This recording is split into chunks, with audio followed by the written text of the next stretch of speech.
देश की सच्चाई, सच छुपने नहीं देंगे। आदाब, मैं हूं हाफिज गुलाम सरवर और आप देख रहे हैं देश की सच्चाई। जेसीबी जिहाद कंट्रोल बोर्ड, मैं नहीं कह रहा हूं, भारतीय जनता पार्टी के कद्दावर नेता जीवीएल नरसिम्हा का यह बयान। जेसीबी मतलब जिहाद कंट्रोल बोर्ड। बार बार ये बात चैनलों पर भी उठाया जा रहा है और भारतीय जनता पार्टी के नेता अपने संबोधन में और अपने बयान में ये कहते हैं कि बुलडोज़र जब चलता है तो मुसलमान क्यों आवाज़ उठाता है। लेकिन साहब, मुसलमान क्यों ना आवाज़ उठाए जब बुलडोज़र चलाने से पहले उसका अर्थ और उसकी परिभाषा भारतीय जनता पार्टी के बड़े कद्दावर राष्ट्रीय प्रवक्ता खुद बता रहे हैं।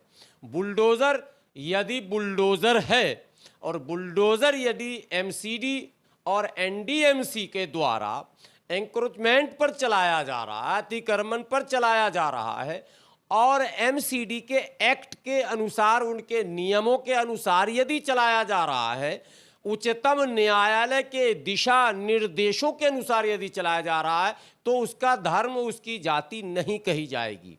लेकिन जब बुलडोज़र चलाया जाएगा और बुलडोज़र से पहले ही उसका अर्थ और उसकी परिभाषा बताई जाएगी, तो भला कैसे नहीं उसे हिंदू और मुसलमान में बांटा जाएगा।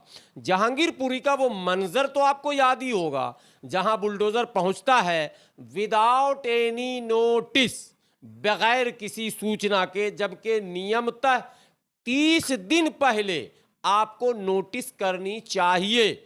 और सुनिए, 30 दिन पे यदि आपके नोटिस का जवाब नहीं मिलता है तो 15 दिन का फिर आपको एक नोटिस देना होगा, और यदि उसके बाद भी जवाब नहीं मिलता है तो 3 दिन का फिर नोटिस देना होगा। ये तो नियम है एमसीडी के, जो एक्ट है उसके अनुसार मैं आपको बता रहा हूं।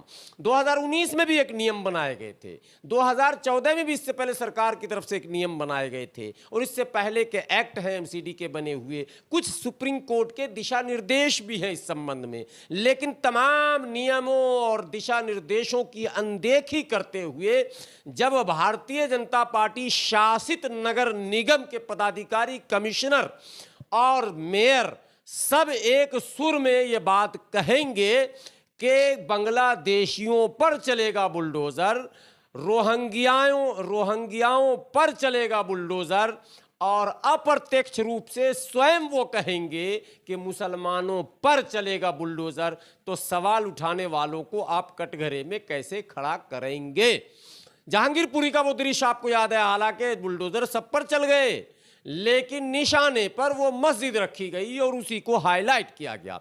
इसी तरह से वाई ब्लॉक में जब बुलडोज़र पहुंचा तो वाई ब्लॉक मंगोलपुरी का इतना बड़ा ब्लॉक है कि जहां कई मंदिर और कई मस्जिद भी हैं, यानी एक नहीं, एक से ज़ायद मस्जिद है। लेकिन एक बड़ी मस्जिद जो पार्क के किनारे है, जहां पर अतिक्रमण भी था है, वहां पर बुलडोज़र को लाया गया, भीड़ को लाया गया, मीडिया को लाया गया और उसी को हाईलाइट किया गया।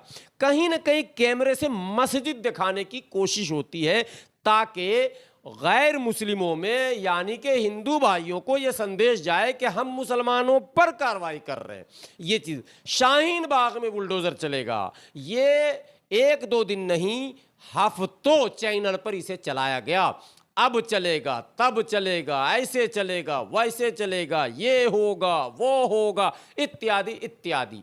तो जाहिर सी बात है, आपके मंशा पर, आपके नीयत पर तो सवाल होना ही है, वो हो रहा है। अब जब सवाल वो होता है तो फिर कहा जाता है कि मुसलमान हर बात को हिंदू और मुसलमान करने पर तुला है, या फिर मुसलमान हर बात पर यह कहता है कि इंडिविजुअल टारगेट किया जा रहा।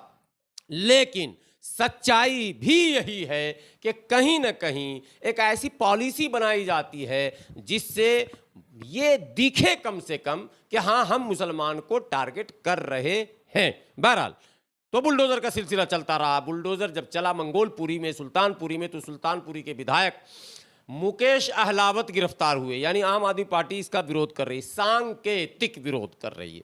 आम आदमी पार्टी के कई नेता विरोध में शामिल हुए, लेकिन चर्चे में फिर आ गया ओखला विधानसभा और वही शाहीन बाग के पड़ोस में मदनपुर खादर, जहां आज बुलडोजर दलबल के साथ आया था। पुलिस बल के जवान थे और साथ में पैरामिलिट्री फोर्स, और उसके बाद पथराव होता है, हंगामा होता है, महिलाएं आती हैं, आपस में भिड़ंत होता है और आखिर में कई लोगों की गिरफ्तारी होती है। साथ में ओखला विधायक अमानतुल्लाह खान की भी गिरफ्तारी होती है। और ख़बर यह है कि ये गिरफ्तारी सांकेतिक नहीं है, एफआईआर दर्ज कर लिया गया, यानी सरकारी काम में बाधा पहुंचाने के जो एक्ट होते हैं, जो धारा है, उसके अंतर्गत मुकदमा दर्ज कर लिया गया और अमानतुल्लाह खान का चालान हो गया है। अब कोर्ट में उन्हें जमानत लेनी पड़ेगी। ये इस वक्त की बड़ी खबर मैं आपको दे रहा हूं। ये तो साहब बुलडोजर की कहानी है जो डायनासोर की तरह एक दहशत पैदा कर चुका है पूरे दिल्ली में। एक ज़माने में डायनासोर का नाम सुनते ही आप आज भी तसव्वुर करते होंगे, डायनासोर की फिल्में देखते होंगे तो आपको लगता होगा क्या खतरनाक मंजर रहा होगा डायनासोर का। आज पीले पंजे को देखकर डायनासोर याद आ रहा। बहरहाल इस डेमोक्रेसी में एडिशनल डेमोक्रेसी, इसको कहेंगे बुलडोजर डेमोक्रेसी। बने रहे आप देश की सच्चाई के साथ। बुलडोजर से जुड़े और तथ्य आपके सामने लाने की कोशिश करूंगा। और अभी ये कार्रवाई रुकी और थमी नहीं, अभी लगातार चलेगी। देखना यह है आगे हाईलाइट कहां कहां किया जाता। बुलडोजर तो कई जगह चले लेकिन पता भी न चल पा रहा क्या कब आया और कब गया। लेकिन जब वो विशेष वर्ग के क्षेत्र में जाता है उसे हाईलाइट करवाया जाता है। यही आपत्ति की बात है। बने रहे देश की सच्चाई के साथ, पल पल के अपडेट के साथ फिर मैं हाजिर होऊंगा। गुजारिश आपसे ये कि यदि आपने अब तक हमारे चैनल को सब्सक्राइब नहीं किया तो प्लीज़ प्लीज़ सब्सक्राइब ज़रूर कर लेंगे। ये एक तरफ से एडिशनल आपका ऐड होगा, हमारे लिए मदद होगी आपकी। और वीडियो बेहतर लगे तो शेयर ज़रूर करेंगे और कमेंट बॉक्स में आप अपनी राय ज़रूर देंगे।